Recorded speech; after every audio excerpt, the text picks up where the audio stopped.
Hola organismos vivos del universo, soy el señor Planck y aquí estamos en un nuevo vídeo. Hoy vamos a hablar de física. Empecemos.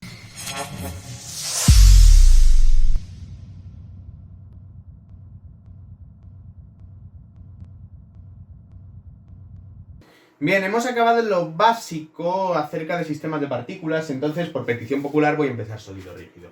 Vale, entonces hoy vamos a dar la definición de sólido rígido y vamos a ver cómo realmente se comporta un sólido rígido ante la presencia de fuerzas, ¿vale? Un sólido rígido es un sistema de partículas continuo, ¿vale? Por ejemplo, este rotulador, que es un sistema de partículas continuo, ¿no? Es un sistema de partículas que podría considerar que está formado por infinitas partículas infinitamente pequeñas, ¿no? Pero realmente es un número discreto de partículas, pero lo puede considerar como un medio continuo, ¿vale? Un sólido rígido lo puede considerar como un medio continuo de partículas, ¿vale? Que cumple varias propiedades. La primera propiedad que cumple obviamente es que está en estado sólido, ¿vale? Y es un sólido que además es rígido. ¿Qué quiere decir que un sólido sea rígido? Que no sufre deformaciones. Al aplicarle fuerzas, el cuerpo no cambia de forma, ¿vale? Y para que el cuerpo no cambie de forma, tienen que producirse dos cosas. Primero, vamos a estudiar cómo se mueve un sólido rígido al aplicarle una fuerza, ¿vale? Y es que cuando nosotros le aplicamos una fuerza a un sólido rígido, pueden ocurrir dos cosas. Tiene un efecto traslacional, que esto quiere decir que el cuerpo se mueve, ¿vale? Y una fuerza en un sólido rígido también puede tener un efecto rotacional. Es decir, que el cuerpo rota a través de un cuerpo, ¿vale? ¿Qué es lo que va a hacer que una fuerza se encuentre actúe de forma traslacional o actúe de forma rotacional? Lo vamos a ver ahora, ¿vale? Un sólido rígido, por lo tanto, mantiene siempre la distancia entre sus partículas constante. Y la distancia al centro de masa es constante. De tal manera que, por ejemplo, este conjunto de partículas ligadas, ¿vale? Pueden ser un sólido rígido, perfectamente, ¿vale? Pero de tal manera que si yo aplico una fuerza, si yo aplico fuerzas paralelas todo el rato, sobre esta partícula, sobre esta, ¿vale? O si yo aplico una fuerza total, todas las partículas se mueven como si hubiese aplicado fuerzas paralelas, ¿de acuerdo? De la misma forma que si yo hago rotar un sólido rígido respecto a un punto, respecto a ya esta partícula describe un movimiento circular respecto a este punto, pero esta también, y y todas rotan, y al final pues acaba moviéndose esto para acá, luego esto para acá, ¿vale? Y rota todo el sólido rígido, ¿vale? Esa es un poco la idea. Bien, pues ahora vamos a definir cuáles van a ser las condiciones de equilibrio de un sólido rígido, ¿vale?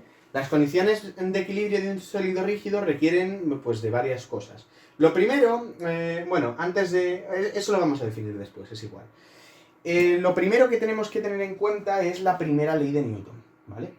Y es que si tenemos un sistema tenemos que ver que cuando tenemos un sólido rígido y tenemos varias fuerzas aplicadas sobre el sólido rígido, pueden ocurrir varias cosas, ¿vale?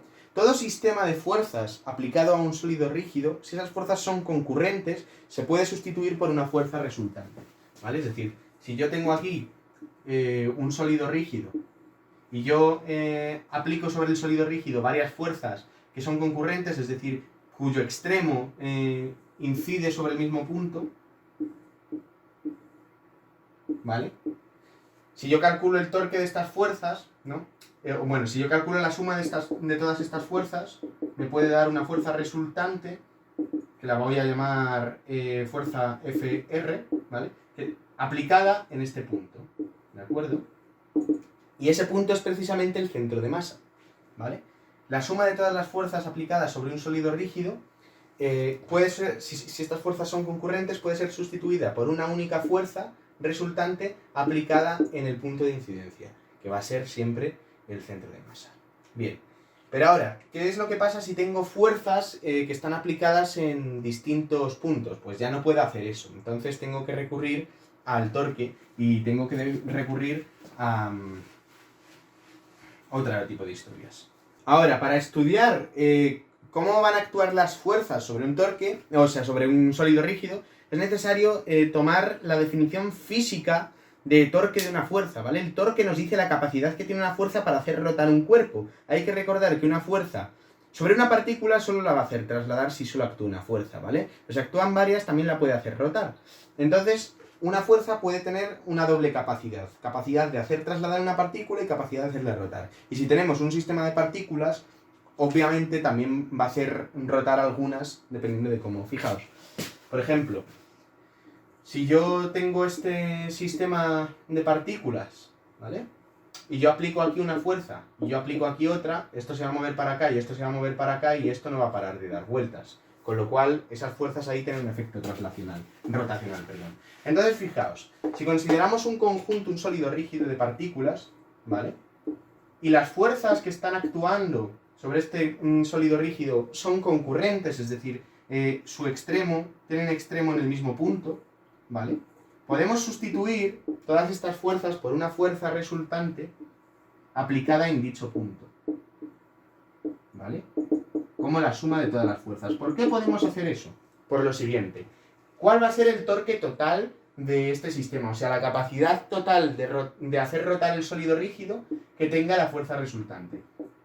Pues la capacidad total que tenga es la suma de todos los torques, o sea, la suma de todas las posiciones por cada fuerza, ¿vale? Entonces, yo aquí, ¿qué es lo que tengo? Esta distancia, este es el punto de aplicación de cada fuerza, ¿no?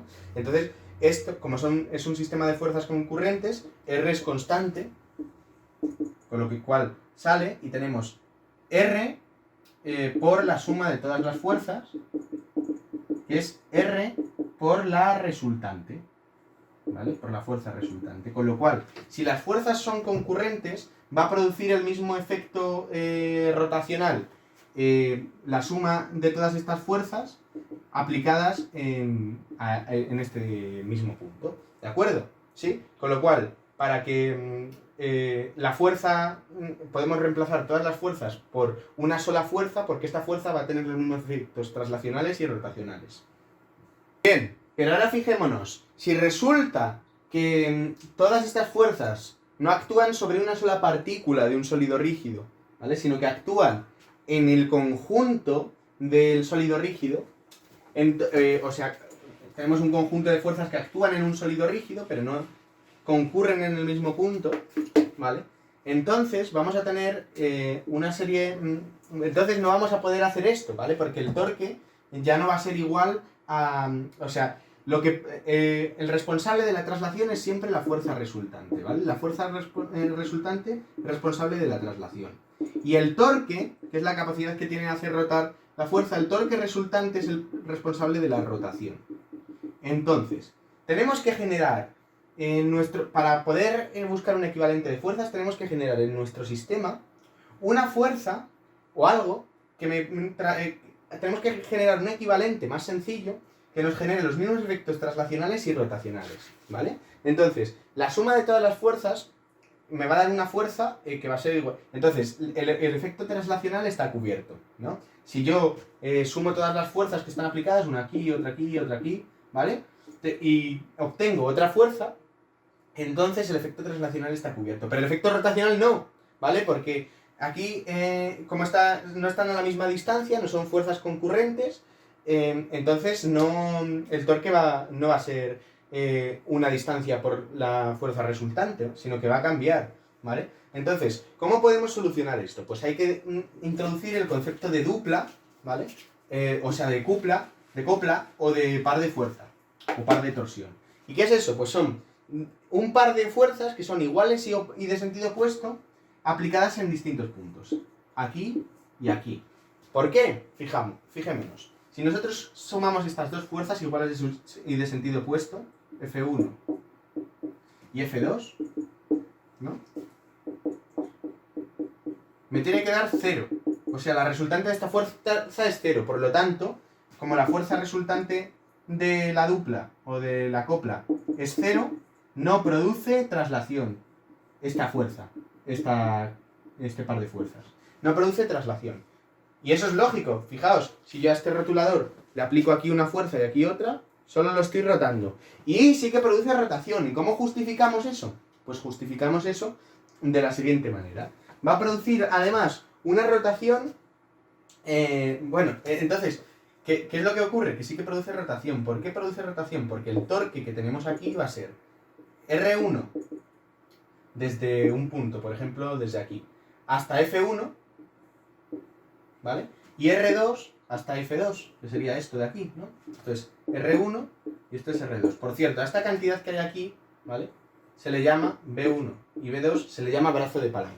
Bien, entonces vamos a tener R1 por F1 más R2 por F2, ¿de acuerdo? Entonces, como se encuentran a distancias distintas, tenemos un torque que va a ser igual a la suma de estas fuerzas. Entonces, podremos darle a lo largo de un sólido rígido y en distintos puntos valores arbitrarios a estas fuerzas y situarlos a distancias arbitrarias de tal manera que me dé un torque resultante igual al que originalmente tengo, ¿vale? Entonces, todo sistema de fuerzas puede reducirse a un par de fuerzas, a un par de torsión, y a una fuerza resultante que es igual a la suma de todas las fuerzas. Con eso obtenemos el efecto traslacional, ¿vale? Y además el efecto rotacional. Y por último vamos a hablar de lo que es el equilibrio, ¿no? Entonces, hemos dicho que la fuerza resultante es responsable de la traslación. Entonces, si la fuerza resultante, la suma de todas las fuerzas, ¿vale?, es cero, pues primera ley de Newton, el cuerpo se mueve a velocidad constante o permanece en reposo, o sea, permanece en el estado en el que estaba. Decimos entonces que estamos en equilibrio traslacional, porque no se cambia el estado de traslación original del cuerpo. Y si la suma de todos los torques es igual a cero, el torque resultante es cero, entonces, si esto es igual a cero, entonces estamos en equilibrio rotacional, porque no se modifica el estado de rotación inicial del cuerpo. ¿De acuerdo? ¿Sí? Pues nada, espero que hayáis entendido todo. Eso es todo por hoy. Dadle a like, suscribíos y compartid este vídeo por vuestras redes sociales. Como los átomos comparten sus electrones para combinarse entre sí. ¡Nos vemos!